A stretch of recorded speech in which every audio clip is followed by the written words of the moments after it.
নমস্কার সবাইকে। তো আরও একটা নতুন ব্লগ নিয়ে চলে এলাম। তোমরা সবাই কেমন আছো জানিও। আমি তো ভালোই আছি।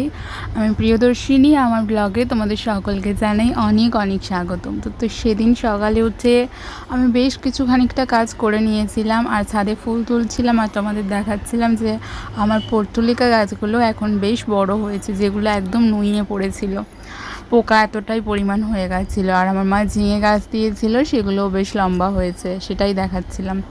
আচ্ছা, আর তারপরে এই যে ঠাকুরঘরে চলে এসেছিলাম। আজ দুটো ফুল ফুটেছিল, সেটাই আর কি গপুকেই দিচ্ছিলাম। তো কিছু কথা বলি। তো বিভিন্ন মানুষের আমায় নিয়ে করা বিভিন্ন বদ চিন্তা, দুশ্চিন্তা নয়, বদ চিন্তা। বদ মানে আমায় নিয়ে তারা প্রচণ্ড খারাপ মেন্টালিটি নিয়ে চিন্তা করে, সেই কারণেই আমার এই বক্তব্য। যেহেতু নোংরা ভাষা আমি ইউজ করতে পারি না, তাই বদ চিন্তা। তো যাই হোক, বদ চিন্তা করা সেই প্রতিটা মানুষের সেই চিন্তাতে জল ঢেলে দিয়ে আমি আমার লাইফে দিব্যি এগিয়ে যাচ্ছি, এগিয়ে যাব। আর আজকের দিনটা একটু অন্যরকম হবে। আর আজকের আমি বেশ একটু কাজ খানিকটা আগিয়ে নিয়েছিলাম, বলতে এটাই দেখাচ্ছিলাম।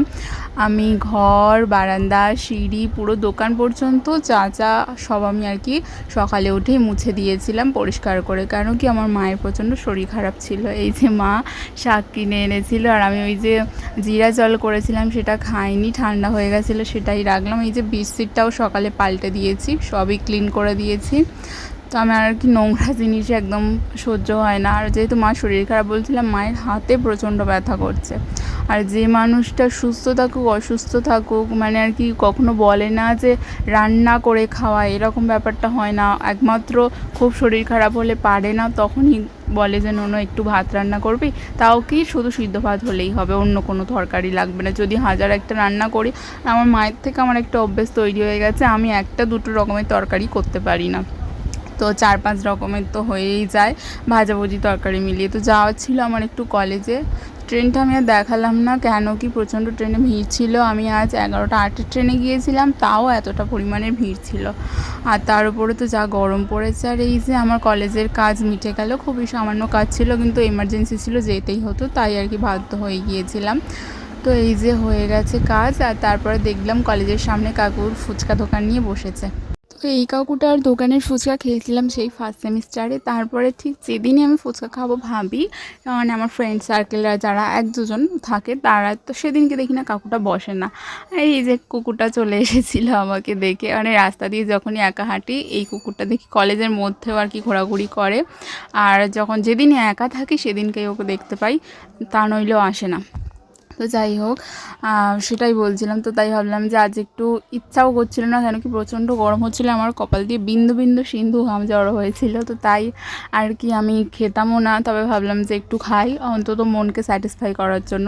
আর কাকুটা আমাকে একটা ফুচকাও দিয়েছিল। তো যাই হোক, তারপরে এই যে চলে আসছিলাম বাড়িতে। আর অনেকখানি দেরি হয়ে গেছিলো, কলেজের কাজ যেহেতু সঙ্গে সঙ্গেই মিটে গেছে। আমি তো 12টা 25-এর ট্রেনেই ব্যাক করেছি, কিন্তু তারপরেও প্রায় 1টা 14-15 পর্যন্ত আমাকে অটোয় বসে থাকতে হয়েছে, কেন কি প্যাসেঞ্জার হয়নি। তো এই যে বিন্দু বিন্দু সিন্ধু ঘাম জমা হতে হতে এই অবস্থা। তো আজ অনেক দিন পর এই রাস্তায় বাড়ি ফিরছিলাম, কেন কি একটু দরকার ছিল এখানে, সেই কারণে। এই যে মাকে দেখে নিলাম, প্রণাম করে নিলাম।